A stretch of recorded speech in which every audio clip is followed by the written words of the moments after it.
I tore up his 15 wedding invites after our divorce, and his $100,000 engagement fell apart hook. They say revenge is a dish best served cold. I serve mine with champagne and a paper shredder. When my ex-husband Marcus had the audacity to send me not one, but 15 wedding invitations to his upcoming nuptials, each one more ornate than the last, each one a calculated insult, I didn't just throw them away. I did something that would unravel his entire meticulously planned 6-figure engagement party and wedding. Something that would expose the lies he'd built his new relationship on. Something that would prove I wasn't the crazy, vindictive ex-wife he'd painted me to be in his new social circles. I tore them up, every single one. And I sent the pieces back with a little note that changed everything, but I'm getting ahead of myself. To understand why those torn invitations brought his entire world crashing down, you need to know how we got here. You need to know about the fortune, the betrayal, and the secret that Marcus thought he'd buried forever. Part 1. The Golden Cage. My name is Catherine Westbrook Montgomery, though these days I've dropped the Montgomery part. At 48, I'm sitting in my penthouse overlooking Central Park, drinking a 1995 Krug that costs more than most people's monthly rent, and I'm finally ready to tell this story. People look at me and see privilege. They see the designer clothes, the flawless skin maintained by the best dermatologists money can buy, the honey blonde hair that's never seen a box dye.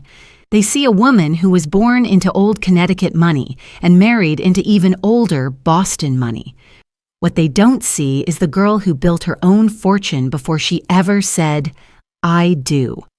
I founded my tech consulting firm at 26, right out of Harvard Business School. While my classmates were climbing corporate ladders, I was building my own.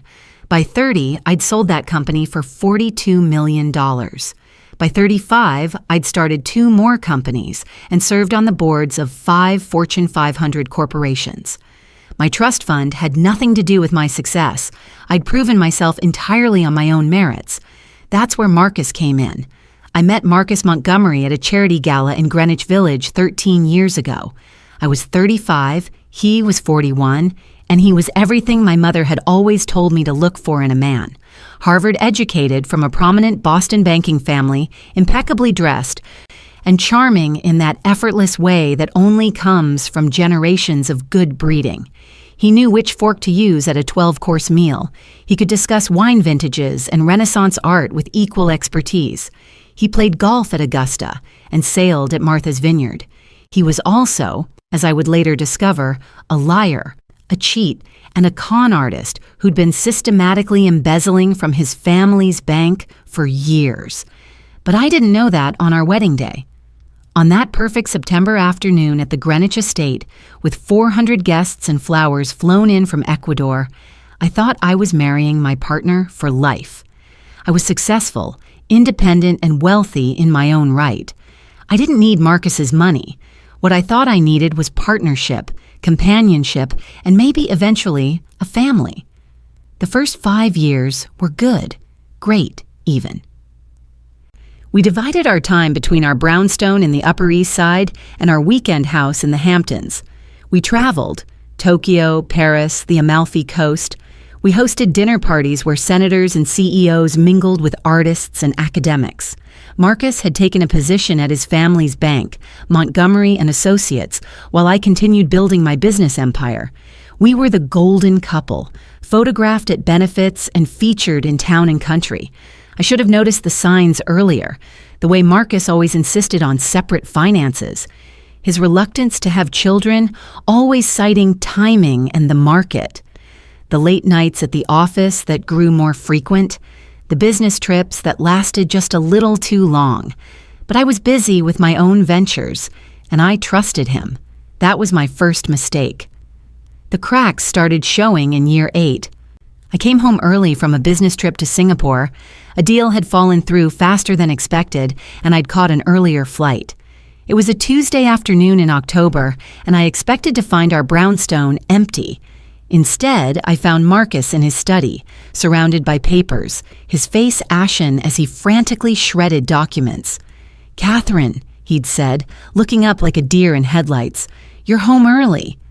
"What are you doing?" I'd asked, looking at the pile of shredded paper cascading from the industrial shredder he'd apparently purchased without my knowledge. "Just some old bank documents," he'd said smoothly, recovering his composure with the ease of someone who'd had practice lying.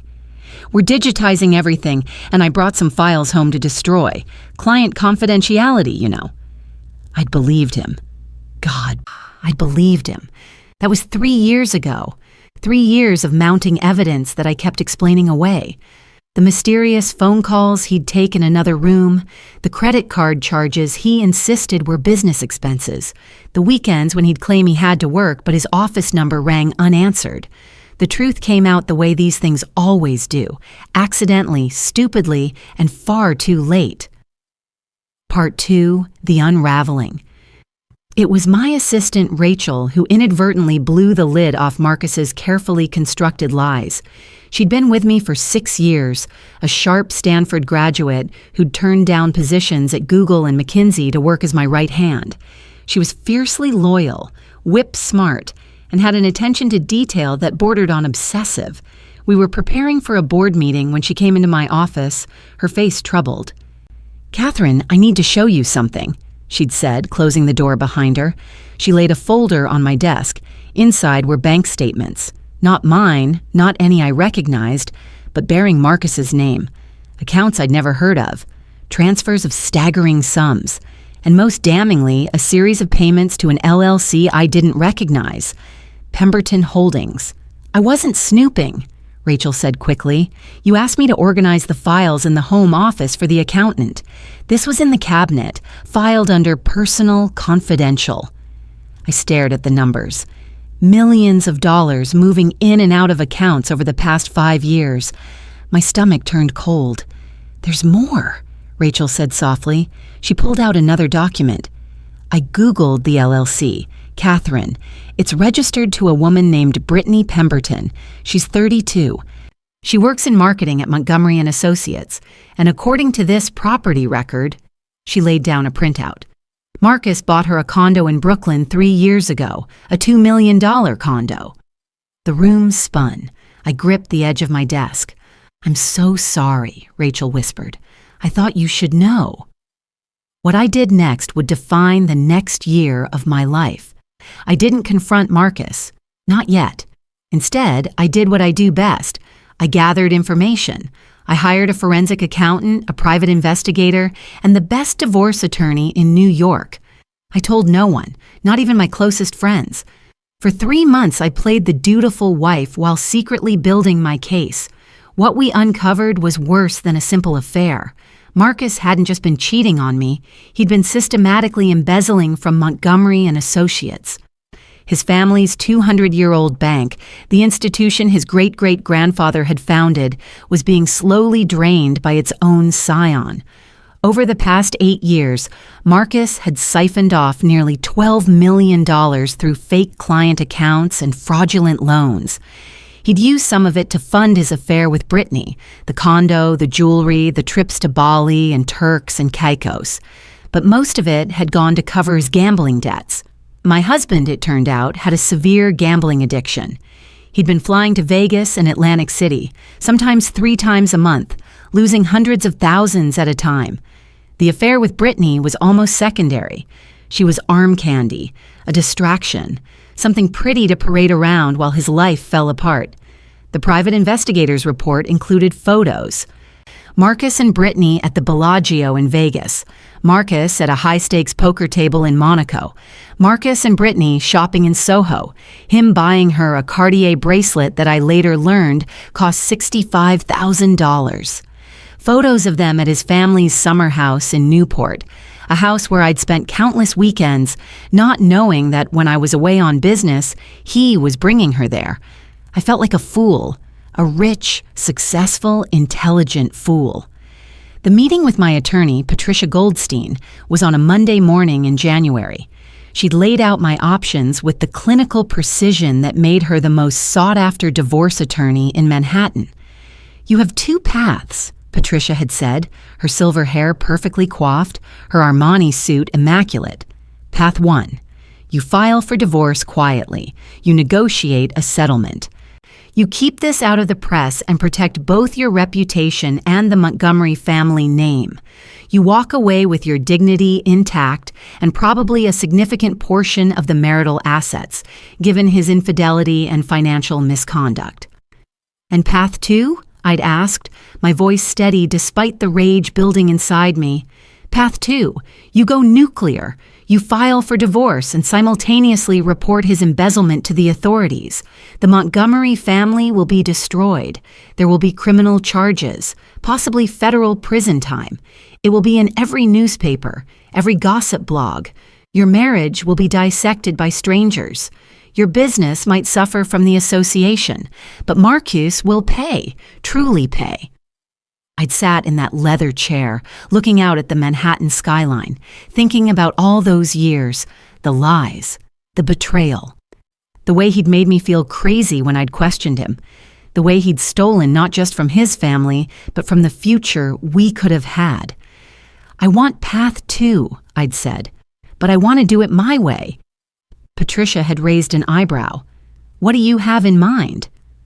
Part 3. The chess game. I filed for divorce on Valentine's Day. The symbolism wasn't lost on anyone. I had Patricia serve Marcus at his office in front of his colleagues with a thick folder that detailed not just the divorce proceedings, but a list of his financial crimes. I'd also arranged for copies to be delivered to his father, the chairman of Montgomery and Associates, and to the FBI's White-Collar Crimes Division. The look on Marcus's face, according to Rachel, who'd witnessed it from across the street, I'd sent her with my driver to observe, was one of pure shock. He'd actually believed he'd gotten away with it. He'd thought I was too trusting, too busy with my own career, too invested in maintaining our perfect image to ever dig beneath the surface. He'd underestimated me. Men always do. The next 3 months were a whirlwind. Marcus's lawyers tried to negotiate, to contain the damage, but I was unmovable. The FBI opened an investigation. The story broke in the Wall Street Journal. Banking heir, accused of embezzling millions. Wife files for divorce. Montgomery and Associates stock plummeted. Marcus's father had a stroke, minor but terrifying, brought on by the stress and betrayal. I almost felt bad about that. Almost. But then I'd remember the photos of Marcus and Brittany. Remember the lies. Remember the way he'd gasped when I'd asked him about working late, making me feel like the paranoid one. The divorce proceedings were ugly. Marcus tried to claim I'd known about his affairs, that we'd had an open marriage. He tried to claim I was vindictive and unstable. He hired a PR firm to spin stories about me being a workaholic who'd neglected him, driving him into another woman's arms. They painted me as a cold, ambitious shrew who cared more about money than her marriage.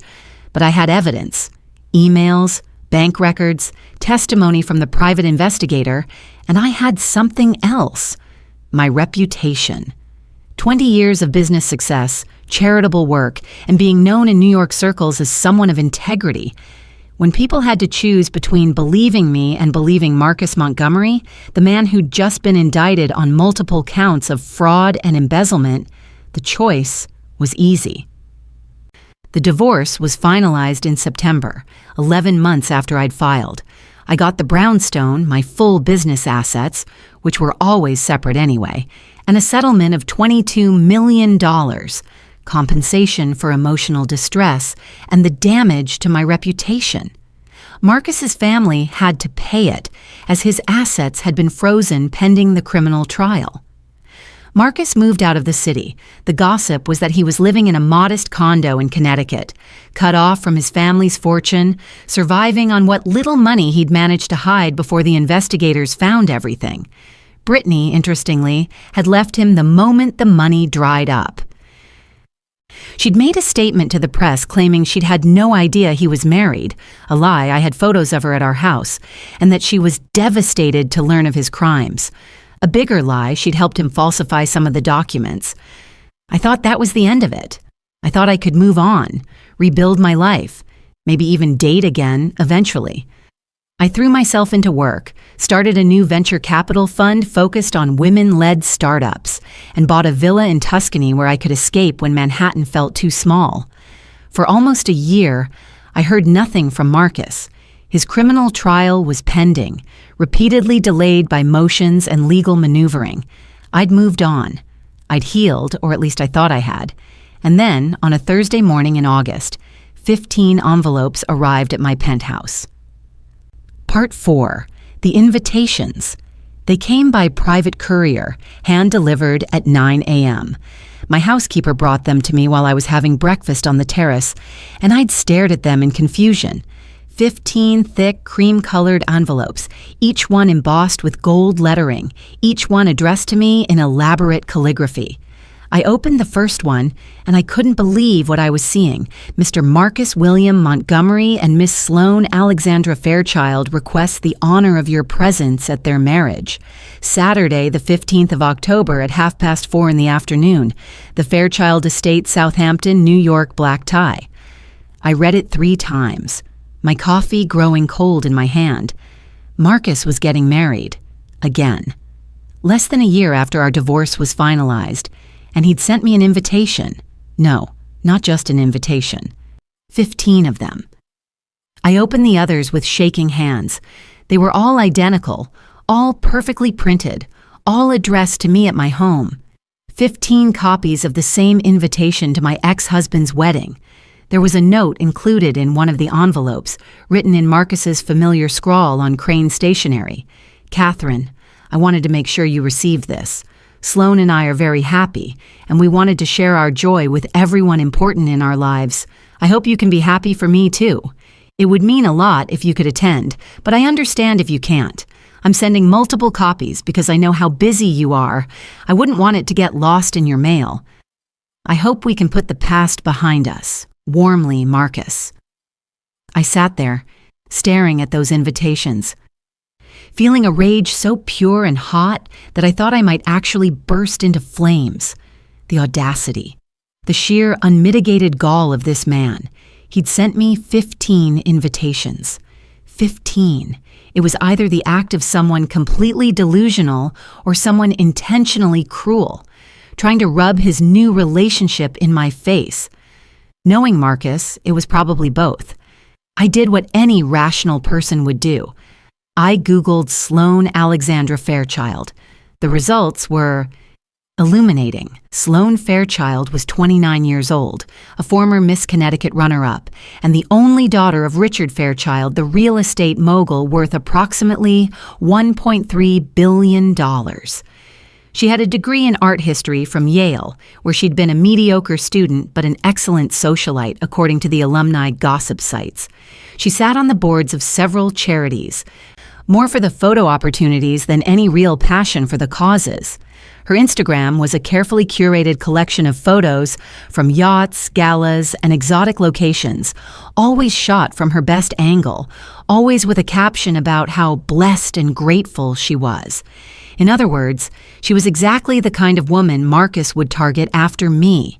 Young, beautiful, and most importantly, obscenely wealthy with a father who could make Marcus's legal problems disappear. Because that's what had happened, I realized as I dug deeper. The articles about Marcus's criminal charges had stopped appearing months ago. A search of the federal court database showed that the charges had been quietly dropped. Somehow, miraculously, Marcus Montgomery was a free man. I called Patricia. "Did you know about this?" I demanded when she answered. "About what?" "Catherine, slow down." "Marcus. His charges were dropped.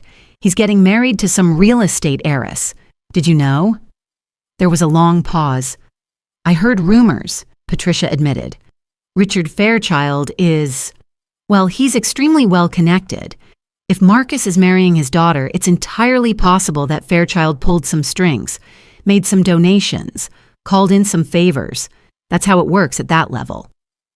"It's not fair," I said, and I hated how childish I sounded. "No," Patricia agreed. "It's not, but it's reality. Men like Marcus always land on their feet, especially when they find new money to attach themselves to." After I hung up, I sat on my terrace for a long time, watching the city below, thinking about justice and fairness and how little those concepts seemed to matter when you had the right connections. Then I looked at those 15 invitations again, and something clicked in my mind. An idea. A terrible, brilliant, perfectly vindictive idea. Part 5. The research before I did anything, I needed information. I needed to understand exactly what I was dealing with. So I did what I always do when I need to understand someone. I researched them obsessively. I hired the private investigator again, the same one who'd uncovered Marcus's affairs. I wanted everything on Sloane Alexandra Fairchild. Not because I had anything against her personally. I actually felt sorry for her, marrying Marcus without knowing what he was really like, but because I needed to understand the whole picture. The report came back 3 days later, and it was fascinating. Sloane had met Marcus at a charity benefit in March, just 6 months ago. She'd been there representing her father's foundation, and Marcus had been there trying to rebuild his image after the scandal. They'd been photographed together for the first time in April, dining at Le Bernardin. By May, they were official, appearing at galas and society events together. By June, they were engaged. 4 months. They'd been together 4 months before getting engaged. The engagement announcement had been in the Times, complete with a professionally shot photo of them at the Fairchild estate in Southampton. Sloane's engagement ring was a 15-carat Asher-cut diamond from Harry Winston, estimated to cost around $800,000. The announcement mentioned that Marcus was a businessman and banking executive, with no mention of the embezzlement charges or our very recent divorce. According to my investigator, the engagement party was planned for September, just 2 weeks away at the Southampton estate. It was being organized by Colin Cowie, the celebrity event planner who'd done weddings for celebrities and royalty. The estimated cost was $100,000. For the engagement party alone, the wedding itself, planned for October, was expected to cost well over $1 million. But here's what made it interesting. According to the investigator's sources, a cousin of one of the estate workers, conveniently, Sloane's father, Richard Fairchild, was not happy about this engagement. Not happy at all. Richard Fairchild was old money meets new money. His grandfather had made a fortune in shipping, and Richard had multiplied it tenfold through savvy real estate investments. He was known for being shrewd, calculating, and fiercely protective of his only daughter. He'd vetoed her previous 2 serious relationships, both times because he deemed the men unsuitable. Marcus had somehow passed Richard's test, probably by presenting himself as reformed, repentant, and from the right social circles. The Montgomery name still carried weight, even after the scandal, and Marcus could be incredibly charming when he wanted to be. I knew that better than anyone. But according to my investigator, Richard had hired his own background check on Marcus, and he'd been on the fence about giving his blessing. It was only Sloane's tearful pleas and threats to elope that had made him agree to the engagement. Even so, there were rumors that Richard was still digging, still looking for reasons to call the whole thing off. That's when I knew exactly what to do with those 15 invitations. Part 6. The Paper Shredder. I spent a whole evening with those invitations spread across my dining room table, a bottle of Bordeaux open beside me, thinking about poetic justice. Marcus had sent me 15 invitations, 15 reminders that he'd moved on, found someone new, someone younger and richer, someone whose father could make his problems disappear. 15 little paper knives designed to wound me, to show me that he'd won. But what Marcus had forgotten in his narcissistic haze was that I wasn't someone who took insults lying down. I was Catherine Westbrook, the woman who'd built a tech empire from scratch, who'd served on boards with men twice her age and made them respect her, who'd exposed her own husband's crimes and walked away with her dignity intact. I wasn't going to let him have the last word. I took all 15 invitations to my home office. I had an industrial paper shredder there, the kind I used for sensitive business documents. I'd never imagined I'd use it for this. One by one, I fed those beautiful cream-colored invitations into the shredder. The gold embossing, the elegant calligraphy, the carefully chosen wording, all of it turned into strips of confetti, falling into the collection bin like snow. It was therapeutic, watching them be destroyed. Each one that went through the shredder felt like reclaiming a piece of myself that Marcus had tried to take. When all 15 were shredded, I scooped up the strips and put them in a large envelope. But I didn't stop there. I wrote a letter, not an angry, emotional screed, something better, something calculated. I pulled out my own Crane stationery, cream-colored like his, but better quality because I'd never been one to cheap out on paper goods, and I wrote, "Dear Marcus, thank you for the 15 invitations to your wedding. I was so moved by your thoughtfulness in making sure I received your message that I wanted to respond in kind. I wanted to let you know that I did some thinking about our past together, and I realized there are some things I never properly addressed during our divorce proceedings. Things I chose not to pursue at the time out of respect for your family and a desire to move forward. However, your recent outreach has made me reconsider that decision. I've attached the invitations you sent me. I thought you might want them back, given how expensive they must have been. I understand budgets are tighter these days, especially when one is depending on a prospective father-in-law's generosity. I'm sure Sloan is lovely. I hope you've been honest with her about your past, about all of it. I would hate for her to be blindsided the way I was. I would especially hate for her father, Mr. Fairchild, to discover any unpleasant surprises after the wedding. You know how fathers can be about their daughters. Speaking of which, I happened to come across some old files recently, banking records from 2019, correspondence with certain individuals in the Cayman Islands, photos from a particular weekend in Atlantic City in 2020. I thought I'd turned everything over to the authorities, but apparently my assistant missed a box. I've been debating what to do with these materials. They probably aren't relevant anymore, given that your charges were dropped. But I imagine someone like Mr. Fairchild would find them interesting. He seems like a thorough man, the kind who does his due diligence.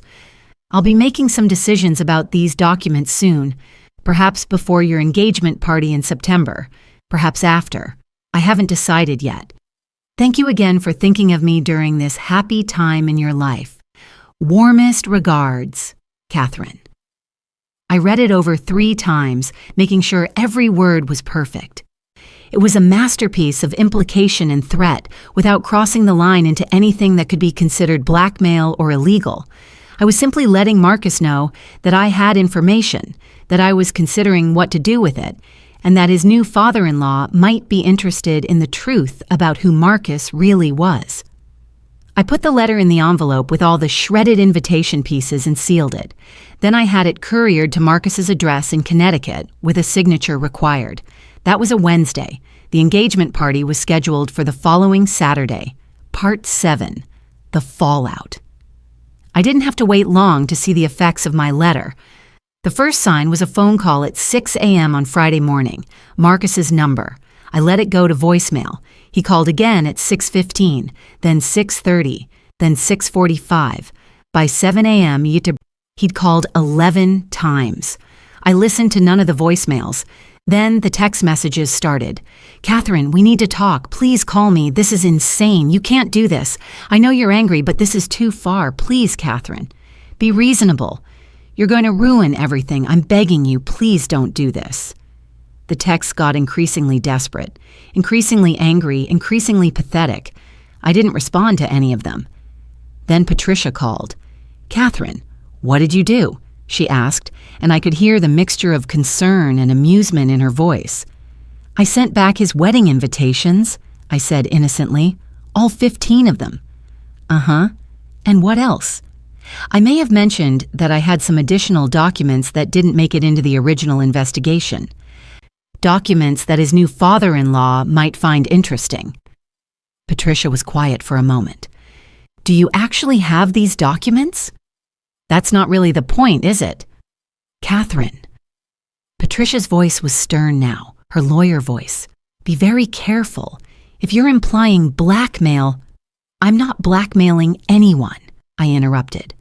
I simply informed my ex-husband that I had documents and was considering what to do with them.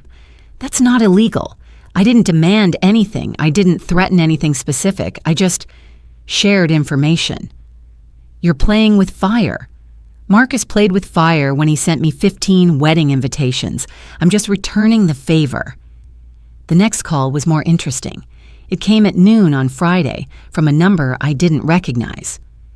Ms. Westbrook, this is Richard Fairchild.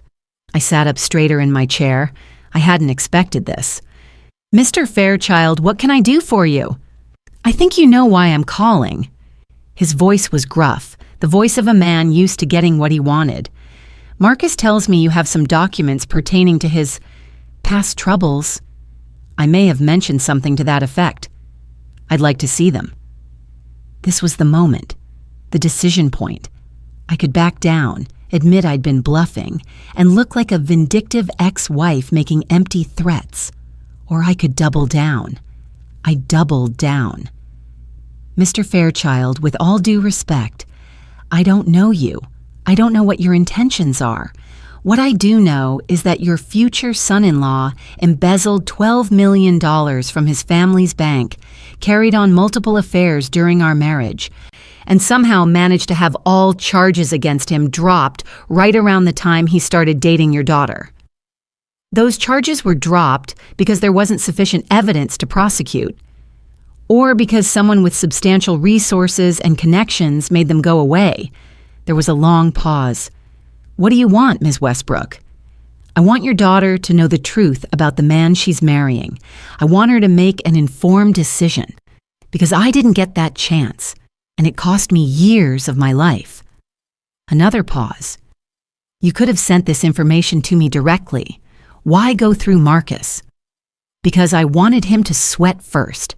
Because he sent me 15 wedding invitations as some kind of twisted power play, and I wanted him to know that he doesn't have power over me. He never did. You're a vindictive woman. No, Mr. Fairchild, I'm a woman who was lied to, cheated on, and made to look like a fool. There's a difference. He sighed. Send me what you have. I'll review it. And the engagement party tomorrow? I'm not canceling it based on the word of a bitter ex-wife, but I'll look at your evidence. If it's credible, we'll take things from there. It wasn't a victory. Not yet. But it was something.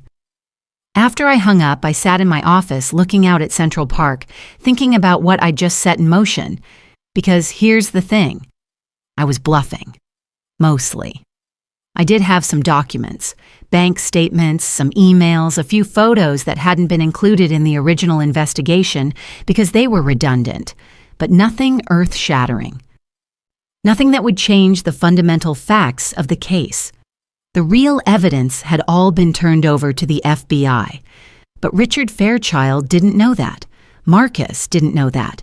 And the beauty of it was that even the documents I did have, when viewed by a protective father, would be enough to raise serious questions about Marcus's character. I spent that Friday afternoon putting together a packet, copies of bank statements showing Marcus's gambling losses, emails between Marcus and Brittany discussing their affair, including some particularly damning ones where they laughed about me being too busy with work to notice what was happening in my own marriage. Photos of Marcus at casinos in Monaco and Vegas, chips worth thousands of dollars visible in front of him, a timeline of his embezzlement, meticulously documented by my forensic accountant. I had it all printed on high-quality paper, bound professionally, and delivered by courier to Richard Fairchild's office in Manhattan. The courier was instructed to wait for a signature and to confirm that the package was opened and reviewed. The report came back at 4 p.m. Richard Fairchild had received the package. He'd opened it in front of the courier. He'd read the first few pages, his expression growing darker with each page. Then he dismissed the courier and closed his office door. That night, I couldn't sleep. I kept checking my phone, wondering what was happening. Was the engagement party still on? Had Richard confronted Marcus? Had Sloan seen the documents? I got my answer at 11 p.m. when my phone lit up with a text from an unknown number. This is Sloan Fairchild. We need to talk. Part 8. The meeting. We met the next morning at a cafe in the West Village, far from both of our usual haunts. I arrived first, ordered a cappuccino, and waited. Sloan walked in at exactly 10 a.m. and I recognized her immediately from the photos I'd seen. She was beautiful in that classic, understated way that money can buy. Perfect skin, glossy brown hair, designer sunglasses pushed up on her head despite the overcast morning. She wore jeans that probably cost $1,000 and a simple white blouse that was definitely Loro Piana. She was also clearly furious. "You have a lot of nerve," she said, sliding into the seat across from me without preamble. "You're the one who asked to meet," I pointed out. "Do you have any idea what you've done? The engagement party was supposed to be today. Do you know how much work went into planning it? How many people were invited? How much it cost?" "About $100,000, according to my sources." She blinked, thrown off by my specificity. "You've been investigating me?" "I've been protecting myself. There's a difference." Sloan leaned back in her chair, studying me with eyes that were sharper than I'd expected. She wasn't just a pretty face, I realized. There was intelligence there, and calculation. "My father showed me your packet," she said after a moment. "The bank statements, the emails, all of it. And he's decided that Marcus is not suitable to marry into our family." I felt a surge of something. Vindication, triumph, guilt. "I'm sorry," I said, and I partially meant it. "No, you're not. You wanted this exact outcome. What I wanted was for you not to make the same mistake I did. What you do with that information is up to you." Sloan was quiet for a long moment, her perfectly manicured fingers drumming on the table. "Marcus told me you were vindictive, that you couldn't accept that he'd moved on, that you'd tried to destroy him during the divorce." "I'm sure he did. He said the embezzlement charges were false, that you'd fabricated evidence because you were angry about the affair." "And you believed him?" She looked away. I wanted to believe him. He was charming. He said all the right things. My father liked him, or at least he was willing to give him a chance. Marcus knew all the right people, came from the right family. On paper, he was perfect. On paper, most things look perfect. It's the reality that gets complicated. Sloan turned back to me and I saw something unexpected in her eyes. Gratitude mixed with anger and embarrassment. The engagement party was supposed to start in 6 hours. I had to call everyone this morning to cancel. Do you know how humiliating that was? More or less humiliating than finding out your fiancé is a criminal who lied to you about everything? She flinched. Fair point. We sat in silence for a moment. The cafe buzzed with Saturday morning activity around us. Couples brunching, friends catching up, the normal rhythms of life in Manhattan. "What did he say?" I asked. "When your father confronted him with the documents?" Sloan's laugh was bitter. At first, he denied everything, said you doctored the documents, that you were insane with jealousy. Then when my father pointed out that some of them were official bank records with dates and transaction numbers that could be verified, Marcus switched tactics, said he'd made mistakes in the past, but he'd changed, that he loved me and wanted a fresh start. And my father told him to get out of our house and never come back. Marcus tried to argue, tried to plead, but when my father makes up his mind about something, that's it. He called off the engagement on the spot, had security escort Marcus off the property. "I'm sorry," I said again, and this time I meant it more fully. Whatever Marcus was, Sloan had been hurt by this too. "The worst part?" Sloan said, her voice cracking slightly. "I think I knew. Deep down. There were signs. The way he was always vague about his work. The way he'd get defensive when I asked about his past. The way he was so eager to rush into marriage. I wanted it to be real so badly that I ignored everything my gut was telling me. I understood that more than she knew. We see what we want to see. My father is livid, Not just at Marcus, but at me. He said I was naive, that I should have done my own research instead of just trusting Marcus because he was charming and knew the right people. She wiped at her eyes, careful not to smudge her makeup. The engagement party planner is threatening to sue us for the cancellation fees. The country club where we were supposed to have the reception is keeping their deposit. All those people we invited got a change of plans text this morning. The gossip is already everywhere. Gossip fades, I said quietly. I know that better than anyone. In 6 months, this will be old news. But if you'd married him, if you'd found out after the wedding what he was really like, that would have followed you forever. Sloane met my eyes. Why did you do this? You could have just ignored the invitations or sent a polite decline. Why go to all this trouble? Because he sent me 15 of them, 15 identical invitations, like he was rubbing his new life in my face, like he'd won and I'd lost, and I couldn't let him think that. So this was about revenge. This was about justice. There's a difference. Sloane considered this. My father wants to press charges for fraud. He says Marcus obtained money from him under false pretenses. The engagement ring, the party expenses, some other gifts. He wants to make sure Marcus faces consequences. That's his choice to make. But you'd testify, wouldn't you? If it came to that, you'd help make sure Marcus doesn't get away with it again?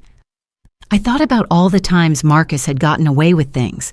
The embezzlement, the affairs, the lies, the way he'd manipulated the system, his connections, his charm to avoid real consequences. Yes, I said. I'd testify. Sloane nodded slowly. She stood up, adjusting her purse on her shoulder. I'm still angry at you for how you did this, for the timing, for the humiliation. I understand. But she paused. Thank you for stopping me from making a huge mistake, even if your methods were extreme. After she left, I sat alone in that cafe for a long time, thinking about revenge and justice and the fine line between them. Had I gone too far? Maybe. Did I regret it? Not for a second. Part 9. The Aftermath.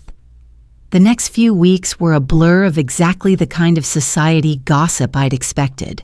The Montgomery Fairchild engagement scandal was the talk of Manhattan social circles.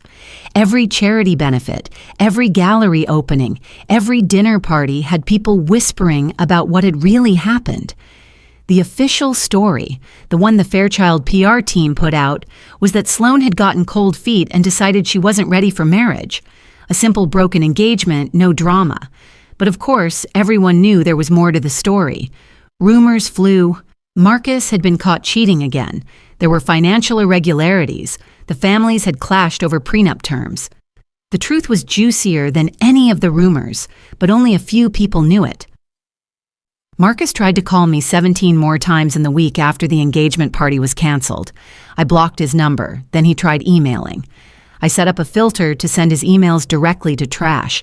Finally, he tried to show up at my building, but my doorman, excellent at his job and well compensated for his discretion, turned him away. Patricia called with updates on the legal front. Richard Fairchild had indeed decided to pursue fraud charges against Marcus.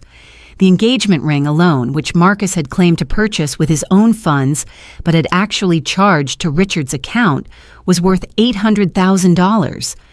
Combined with other expenses, the engagement party deposits, gifts, a weekend trip to Napa, Marcus had obtained nearly $1 million under false pretenses. The DA is interested, Patricia told me, particularly because of Marcus's history. Even though the embezzlement charges were dropped, they're still on record. A second fraud case makes it harder to dismiss him as someone who just made a one-time mistake. Good, I said. Catherine, I have to ask, did you plan this? All of it? From the moment you got those invitations? I thought about it. No, not consciously. When I first got them, I was just angry, hurt. But then, as I started thinking about what to do, I realized I had an opportunity, not just to hurt Marcus back, but to stop him from hurting someone else. Very noble of you, Patricia said dryly. I'm sure your motivations were entirely pure. I never claimed to be a saint. The story broke in Page 6, 3 weeks after the canceled engagement party. Someone, probably someone in the Fairchild organization, had leaked the details to the press. The headline was delicious. Real estate heir calls off daughter's engagement to convicted con man. Except Marcus hadn't been convicted of anything, so the paper had to issue a correction. But the damage was done. The new headline was almost as good. Banking heir's new engagement falls apart amid fraud allegations. The article detailed Marcus's embezzlement charges, dropped but not expunged, his divorce from me, and now the new fraud accusations from Richard Fairchild. It painted a picture of a man who serially targeted wealthy women, living off their money while pretending to be successful himself. My phone rang off the hook after that article. Friends I hadn't spoken to in months calling to get the real story. Business acquaintances reaching out to express support. 3 different reporters requesting interviews. I declined all the interview requests.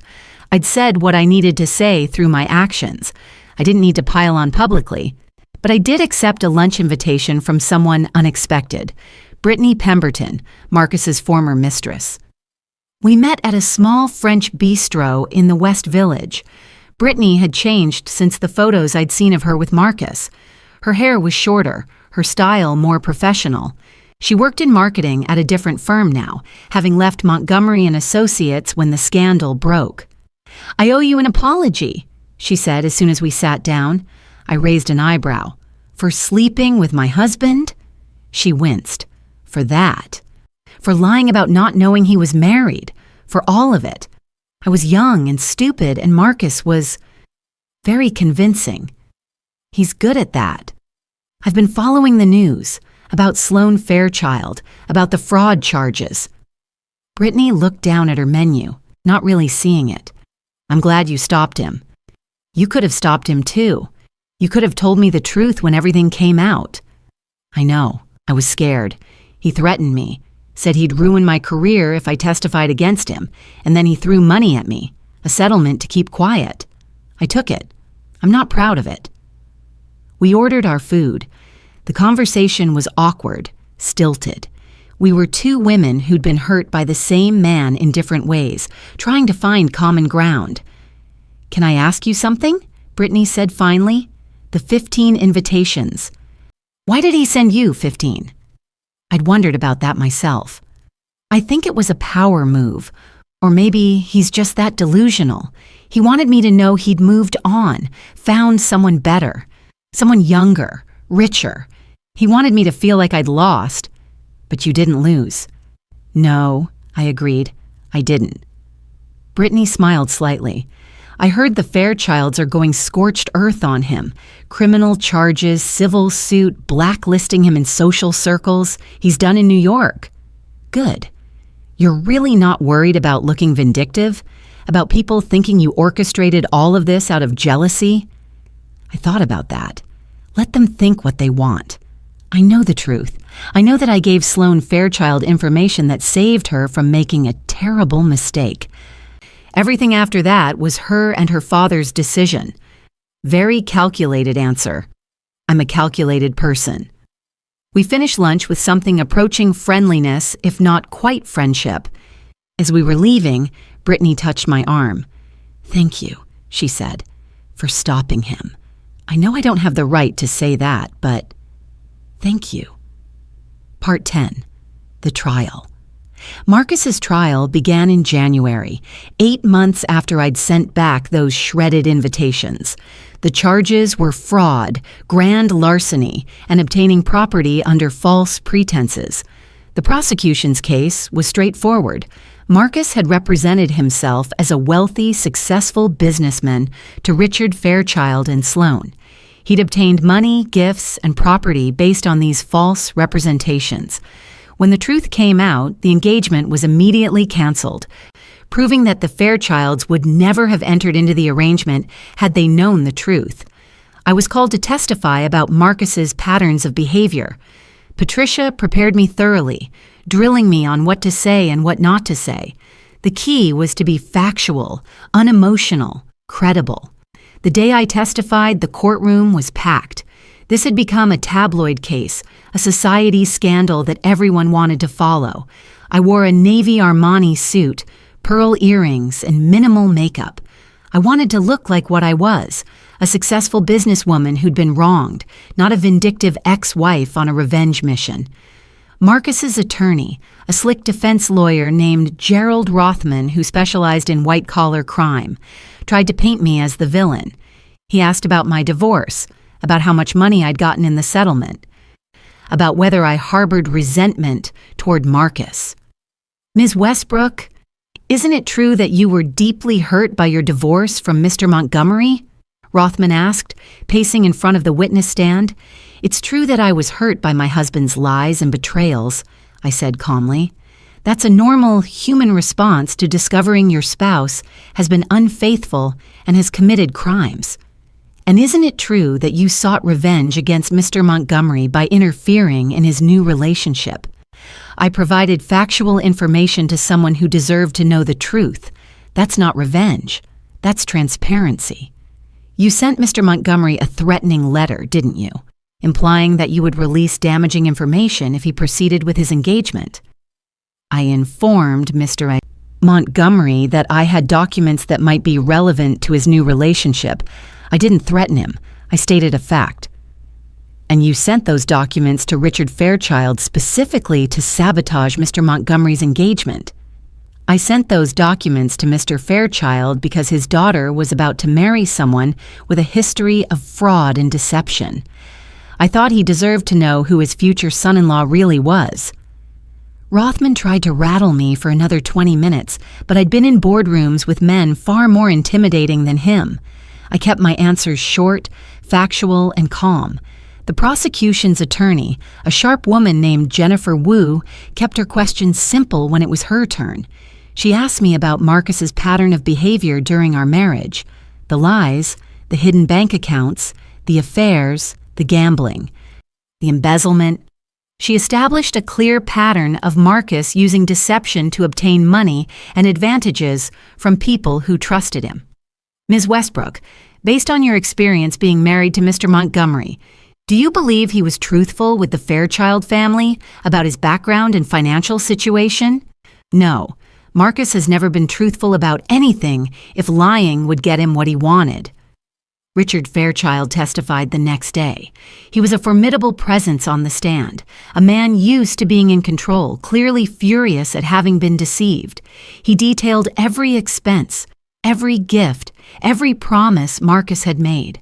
I gave Mr. Montgomery access to my family, my home, and my resources based on his representations that he was a successful businessman from a respectable family, Richard said, his voice hard. Had I known about his criminal history and his true financial situation, I would never have allowed him near my daughter. Sloan testified too. She was poised and articulate, explaining how Marcus had lied about his past, minimized his role in the embezzlement scandal, and presented himself as someone he wasn't. He told me he'd been falsely accused by a bitter ex-wife, Sloan said. He showed me character references from people I respected. He seemed genuine. I believed him because I wanted to believe him. The defense tried to argue that Marcus had been trying to rebuild his life, that he'd made mistakes in the past but deserved a second chance, that the Fairchilds were just embarrassed about the broken engagement and were trying to punish him. It didn't work. The jury deliberated for 6 hours. They found Marcus guilty on all counts. The sentencing hearing was a month later. Marcus's attorney argued for leniency. His client had already lost everything. His reputation was destroyed. He'd paid enough. The prosecution argued that Marcus was a repeat offender who'd shown no remorse and would continue to victimize people if given the chance. The judge, a stern woman in her 60s named Margaret Holland, was not sympathetic. Mr. Montgomery, you have shown a consistent pattern of using deception and manipulation to obtain money and advantages from others, she said. You embezzled from your own family's business. You defrauded your ex-wife. And now you've defrauded the Fairchild family. You've shown no genuine remorse, only regret at being caught.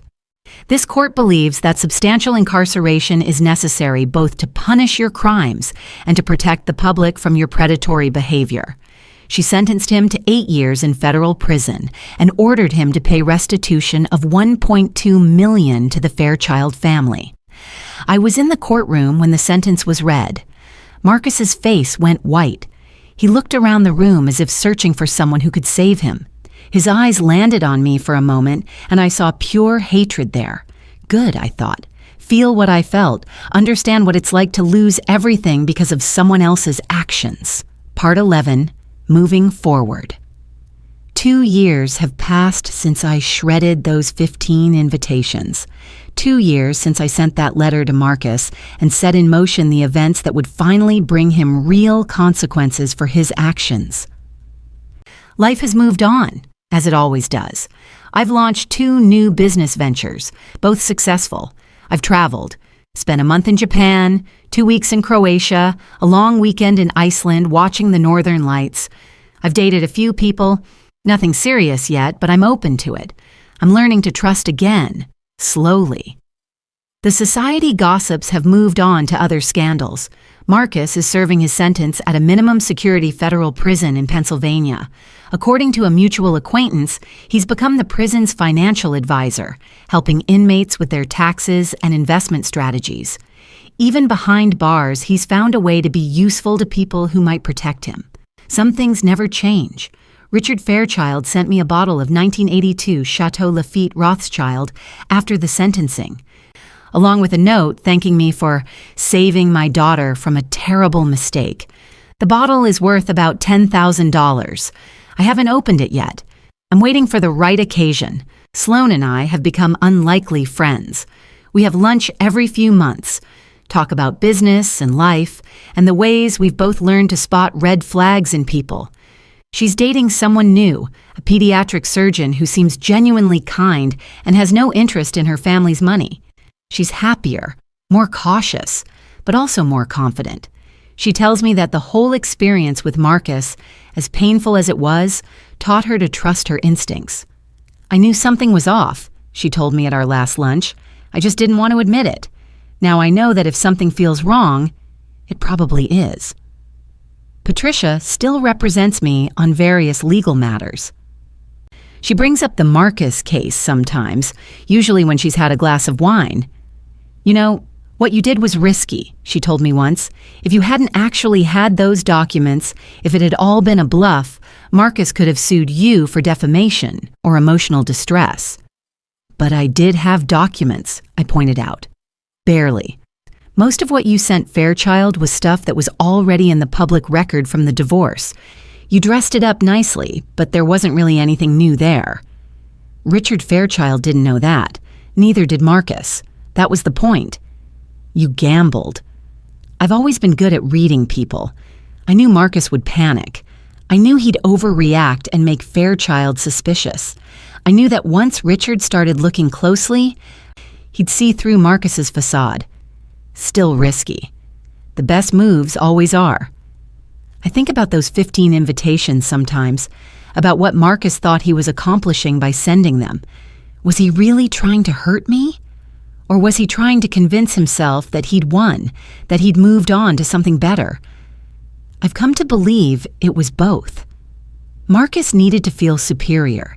He needed to believe that despite everything, the scandal, the divorce, the criminal charges, he'd still come out on top, that he'd found a younger, richer, more beautiful woman who would give him the life he felt entitled to. And I'd needed to show him that I wasn't beaten, that I wasn't someone who could be dismissed or pitied, that I still had power and I knew how to use it. Part 12. Reflections. People ask me sometimes if I have any regrets. If I think I went too far, if I worry about karma or cosmic justice or whatever you want to call it, the honest answer is complicated. Do I regret exposing Marcus for what he really was? No, not even a little bit. He's a con artist, a manipulator, someone who preys on women's trust and affection to enrich himself. He deserved to face consequences. Do I regret the way I did it? The timing? The drama? Sometimes. There were probably more mature, more dignified ways to handle the situation. I could have simply sent the information to Richard Fairchild directly, without the shredded invitations and the theatrical letter. I could have been the bigger person. But here's what I've learned in my 48 years on this planet. Being the bigger person doesn't always work. Sometimes, especially when dealing with men like Marcus, you have to make your point in a way they'll understand. You have to speak their language. And Marcus's language was power, dominance, and public image. I didn't just want to stop him from marrying Sloane. I wanted him to know that I'd stopped him. I wanted him to understand that sending me those 15 invitations had been a mistake, that underestimating me, thinking I was broken or bitter or defeated, was the worst miscalculation of his life. Was it petty? Yes. Was it satisfying? Absolutely. I've also learned that sometimes justice requires a push. The legal system had failed to hold Marcus accountable the first time.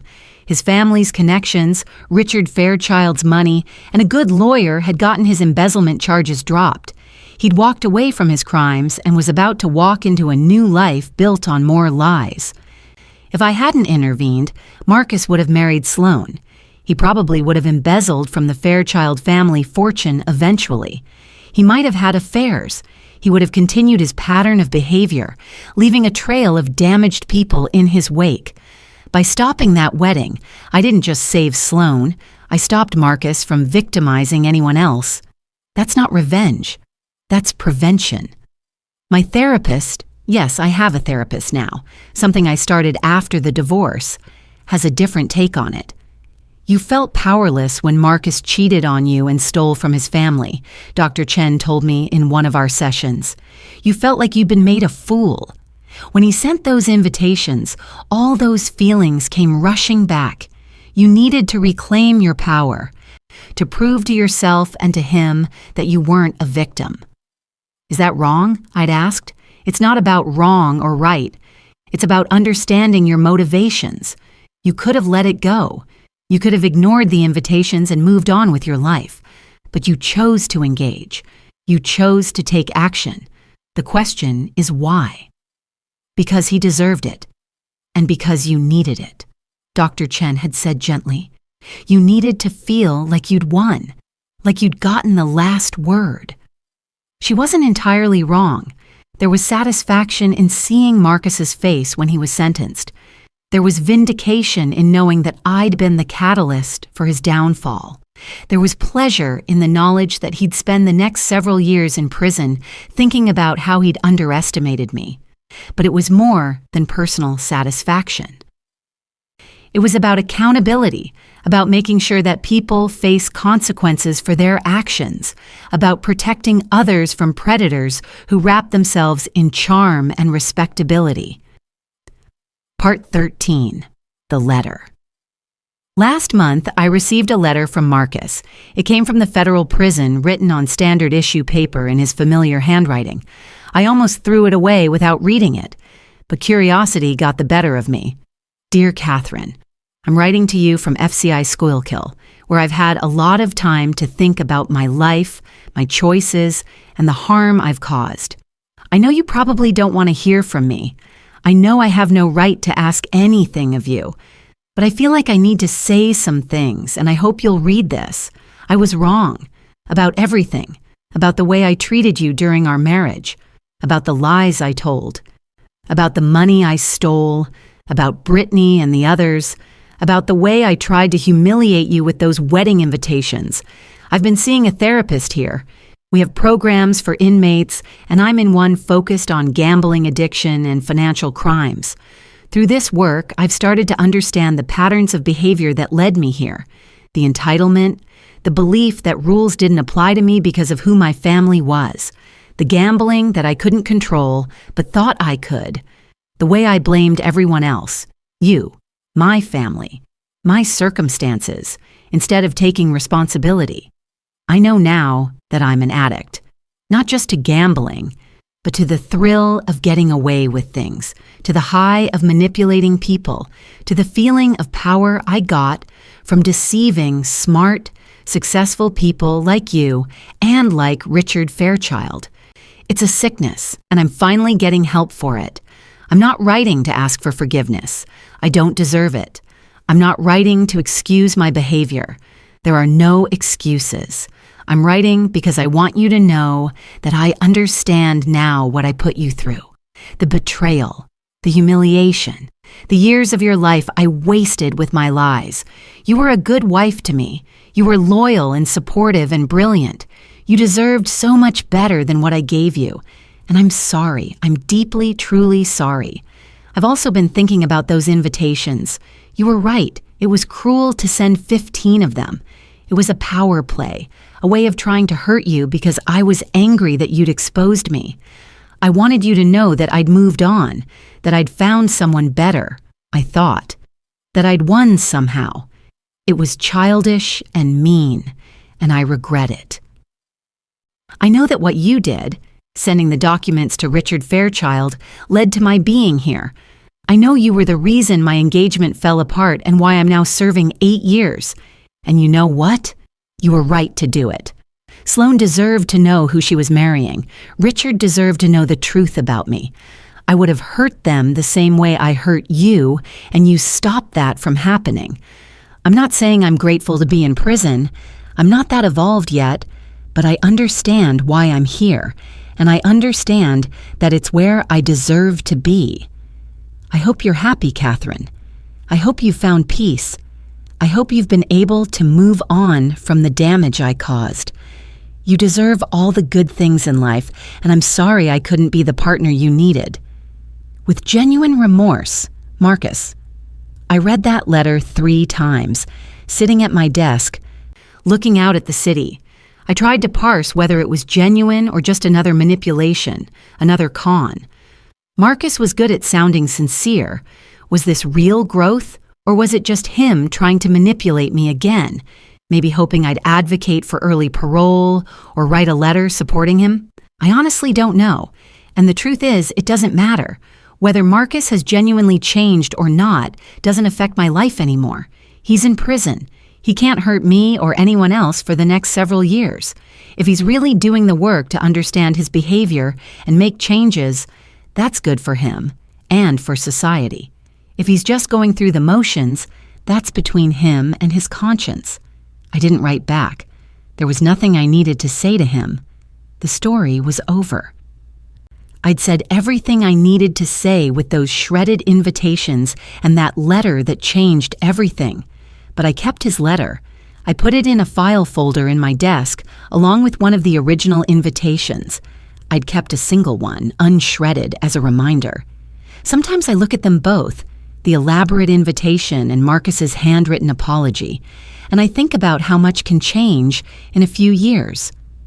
Epilogue. The anniversary today is the 2-year anniversary of the day I shredded those 15 invitations.